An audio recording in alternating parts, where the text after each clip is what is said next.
మన జీవితంలో చాలాసార్లు మనం కొన్ని విషయాలను బాహ్య రూపాన్ని బట్టి తప్పుగా అంచనా వేస్తాం. అసలు విలువ ఎక్కడ ఉందో గ్రహించలేం. ఇలాంటి ఒక అద్భుతమైన జింక కథ భగవద్గీతలోని ఒక గొప్ప సత్యాన్ని మనకు గుర్తు చేస్తుంది. మరి ఆ జింక కథ ఏంటో తెలుసుకుందామా? ఒక అడవిలో ఒక అందమైన జింక నివసించేది. ఒకరోజు అది దాహం తీర్చుకోవడానికి ఒక సెలయేరు దగ్గరికి వెళ్ళింది.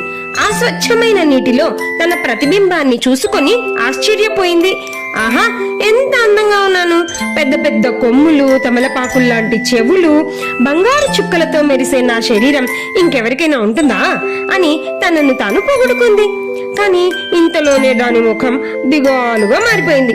కాళ్ళు ఇలా ఉన్నాయేంటి? సన్నగా బలంగానే లేవు. ఇంత అందమైన శరీరాన్ని ఇచ్చిన దేవుడు ఇలాంటి కాళ్ళను ఎందుకు ఇచ్చాడు అని తన సన్నని కాళ్లను చూసి చాలా దిగులు పడింది. ఆ క్షణంలో ఒక పులి మెల్లగా తన వైపుకు రావడాన్ని జింక గమనించింది. జింక గుండెలో రైళ్లు పరిగెత్తాయి. వెంటనే చెంగున పరిగెత్తుతూ పులిని తప్పించుకుని వెళ్లిపోయింది. పులి సురక్షితమైన ప్రదేశం వచ్చే వరకు పరిగెడుతూనే ఉంది. పరిగెట్టి తన ప్రమాదం నుంచి తనను తాను రక్షించుకుంది. ప్రమాదం తప్పిపోయిందని గ్రహించిన జింక ఒక చెట్టు కింద నిలబడింది.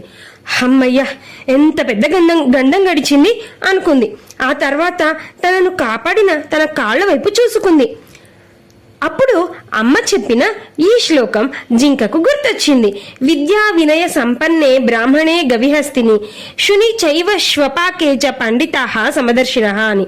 అంటే జ్ఞానవంతులు ప్రతి దానిలోని అంతర్గత సత్యాన్ని, వాటి ప్రయోజనాన్ని ఒకే దృష్టితో చూస్తారు అని. అప్పుడు జింక అనుకుంది, ఆహా, ఎంతో అందవిహీనంగా కనిపించిన నా కాళ్ళు ఇప్పుడు బంగారు స్తంభాల్లా మెరిసిపోతున్నాయి. నిజమే, దేవుడు నాకు ఈ కాళ్ళు ఎందుకు ఇచ్చాడో నాకిప్పుడు అర్థమయ్యింది.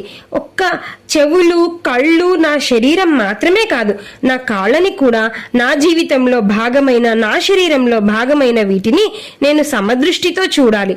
అలాగే దేవుడు ఏది చేసినా నా మంచి కోసమే చేస్తాడు. కాబట్టి బాహ్య రూపమే కాకుండా అంతర్గత రూపం కూడా చాలా ముఖ్యం అని ఆ జింక గ్రహించింది. ఈ కథలో జింక తన కాళ్ల పట్ల ఉన్న తప్పుడు అవగాహనను వదిలి వాటి నిజమైన విలువని గుర్తించినట్టే మనం కూడా మన జీవితంలోని వ్యక్తులను, సంఘటనలను లేదా మనలోని లక్షణాలను బాహ్య రూపానికి అతీతంగా సమదృష్టితో అర్థం చేసుకున్నప్పుడే వాటి నిజమైన విలువ మనకు తెలుస్తుంది. ఈ వీడియో మీకు నచ్చితే లైక్ చేయండి. మరిన్ని స్ఫూర్తిదాయకమైన కథల కోసం వెంటనే సబ్స్క్రైబ్ చేయండి గీతా చైతన్యం. Thank you. శ్రీకృష్ణార్పణమస్తు.